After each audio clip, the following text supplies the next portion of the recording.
Assalamualaikum warahmatullahi wabarakatuh. Perkenalkan, nama saya Anik Purwati dan saya Wahyuni. Kami mahasiswi dari Politeknik Seruyan, program studi pengelolaan agribisnis perkebunan. Pada kesempatan kali ini kami akan memaparkan video tentang mekanisme transmisi kebijakan moneter di Indonesia untuk memenuhi mata kuliah ekonomi makro dengan dosen pengampu Ibu Tirsa Nayati Bandrang MEP. Transmisi kebijakan moneter. Tujuan akhir kebijakan moneter adalah menjaga dan memelihara kestabilan nilai rupiah yang salah satunya tercermin dari tingkat inflasi yang rendah dan stabil. Mekanisme transmisi moneter adalah proses di mana suku bunga bank sentral ditransmisikan melalui perekonomian dan pada akhirnya mempengaruhi tingkat kenaikan harga dalam perekonomian. Misalnya, bank sentral mengumumkan kenaikan suku bunga acuan, mekanisme bekerjanya perubahan suku bunga BI sampai mempengaruhi inflasi tersebut sering disebut sebagai mekanisme transmisi kebijakan moneter. Mekanisme ini menggambarkan tindakan Bank Indonesia melalui perubahan-perubahan instrumen moneter dan target operasionalnya mempengaruhi berbagai variabel ekonomi dan keuangan sebelum akhirnya berpengaruh ke tujuan akhir inflasi. Mekanisme tersebut terjadi melalui interaksi antara bank sentral, perbankan, dan sektor keuangan serta sektor real. Perubahan BI mempengaruhi inflasi melalui berbagai jalur, antaranya jalur suku bunga, jalur kredit, jalur nilai tukar, jalur harga aset, dan jalur ekspektasi. Mekanisme transmisi kebijakan moneter bekerja memerlukan waktu time lag. Time lag masing-masing jalur bisa berbeda dengan yang lain. Kondisi sektor keuangan perbankan dan kondisi sektor real sangat berperan dalam menentukan efektif atau tindaknya proses transmisi kebijakan moneter. Penggolongan kebijakan moneter dibagi menjadi dua. Yang pertama, kebijakan moneter expansive monetary atau expansive policy adalah suatu kebijakan dalam rangka menambah jumlah uang yang beredar. Kebijakan ini dilakukan untuk mengatasi pengangguran dan meningkatkan daya beli masyarakat atau permintaan masyarakat. Kebijakan ini diterapkan pada saat perekonomian mengalami resesi atau depresi. Yang kedua, kebijakan moneter kontraktif atau monetary contractive policy adalah kebijakan yang dilakukan dalam rangka mengurangi jumlah uang yang beredar. Kebijakan ini dilakukan pada saat perekonomian mengalami inflasi. Kebijakan moneter kontraktif disebut juga dengan kebijakan uang ketat atau tax money policy. Kebijakan moneter dapat dilakukan dengan menjalani instrumen kebijakan moneter, yaitu antara lain operasi pasar terbuka atau open market operation, fasilitas diskonto atau discount rate, rasio cadangan wajib atau reserve requirement ratio, dan himbauan moral atau moral persuasion.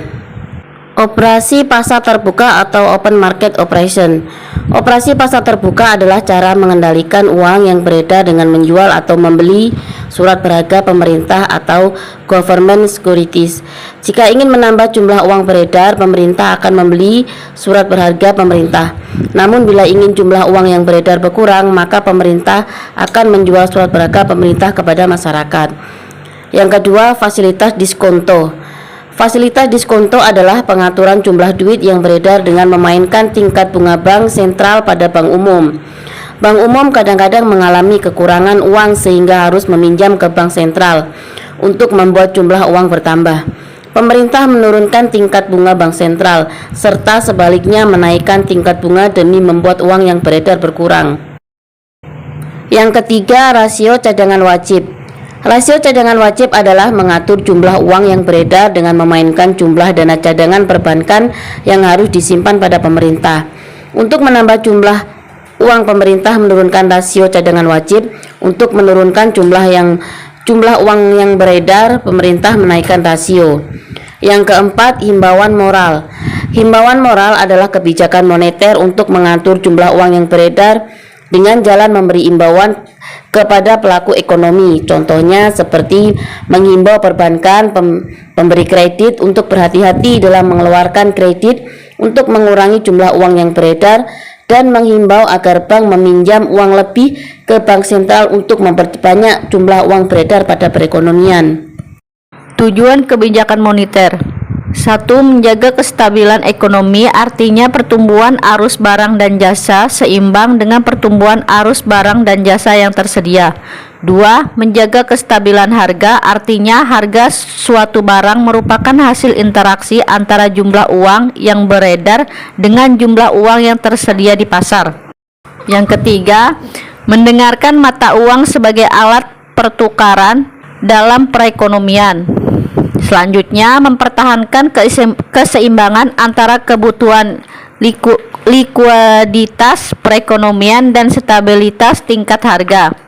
Selanjutnya, distribusi likuiditas yang optimal dalam rangka mencapai pertumbuhan ekonomi yang diinginkan pada berbagai sektor ekonomi. Selanjutnya, membantu pemerintah melaksanakan kewajibannya yang tidak dapat terrealisasi melalui sumber penerimaan yang normal, meningkatkan kesempatan kerja pada saat perekonomian stabil. Pengusaha akan mengadakan investasi untuk menambah jumlah barang dan jasa, sehingga adanya investasi akan membuat lapangan kerja baru sehingga memperluas kesempatan kerja masyarakat dan memperbaiki neraca perdagangan kerja masyarakat. Hal ini dapat dilakukan dengan jalan meningkatkan ekspor dan mengurangi impor dari luar negeri yang masuk ke dalam negeri atau sebaliknya.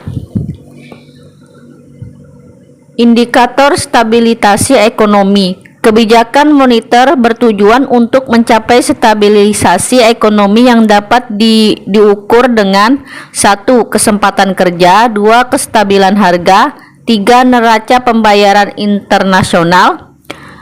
Selanjutnya, semakin besar gairah untuk berusaha, maka akan mengakibatkan peningkatan produksi. Peningkatan produksi ini diikuti dengan kebutuhan tenaga kerja, berarti akan terjadi peningkatan kesempatan kerja dan kesejahteraan karyawan. Apabila kestabilan harga tercapai, maka akan menimbulkan kepercayaan di masyarakat. Masyarakat percaya bahwa barang yang mereka beli sekarang akan sama dengan harga di masa depan. Selanjutnya, neraca pembayaran internasional. Neraca pembayaran internasional yang seimbang menunjukkan stabilisasi ekonomi di suatu negara. Agar neraca pembayaran internasional seimbang, maka pemerintah sering melakukan kebijakan-kebijakan moneter. Pengaturan jumlah uang yang beredar pada masyarakat diatur dengan cara menambah atau mengurangi jumlah uang yang beredar. Uang dalam ilmu ekonomi tradisional didefinisikan sebagai setiap alat tukar yang dapat diterima secara umum. Alat tukar itu dapat berupa benda apapun yang dapat diterima oleh setiap orang di masyarakat dalam proses pertukaran barang dan jasa. Dalam ilmu ekonomi modern, uang didefinisikan sebagai sesuatu yang tersedia dan secara umum diterima sebagai alat pembayaran bagi pembelian barang-barang dan jasa-jasa, serta kekayaan berharga lainnya, serta untuk pembayaran uang. Beberapa ahli juga menyebutkan fungsi uang sebagai alat penunda pembayaran. Secara umum, uang memiliki fungsi sebagai perantara untuk pertukaran barang dengan barang, juga untuk menghindarkan perdagangan dengan cara barter. Secara lebih rinci, fungsi uang dibedakan jadi dua, yaitu fungsi asli dan fungsi turunan.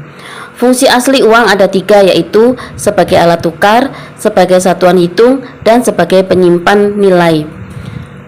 Kemudian sebagai alat ukur atau medium of exchange, artinya yang dapat mempermudah pertukaran. Orang yang akan melakukan pertukaran tidak perlu menukarkan dengan barang, tetapi cukup menggunakan uang sebagai alat tukar. Kesulitan-kesulitan pertukaran dengan cara barter dapat diatasi dengan pertukaran uang.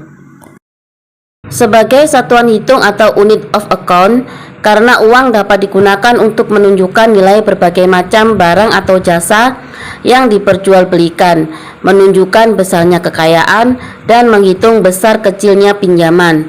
Uang juga dipakai untuk menentukan harga barang atau jasa atau alat penunjuk harga. Sebagai alat satuan hitung, uang berperan untuk memperlancar pertukaran. Sebagai alat penyimpan nilai atau valuta, karena dapat digunakan untuk mengalihkan daya beli dari masa sekarang ke masa mendatang. Ketika seorang penjual saat ini menerima sejumlah uang sebagai pembayaran atas barang dan jasa yang dijualnya, maka ia dapat menyimpan uang tersebut untuk digunakan membeli barang dan jasa di masa mendatang. Fungsi turunan uang yaitu sebagai alat pembayaran, sebagai alat pembayaran utang, sebagai alat penimbun atau pemindah kekayaan atau modal, dan sebagai alat untuk meningkatkan status sosial. Demikian paparan video dari kami. Kurang lebihnya kami mohon maaf. Kami akhiri. Assalamualaikum warahmatullahi wabarakatuh.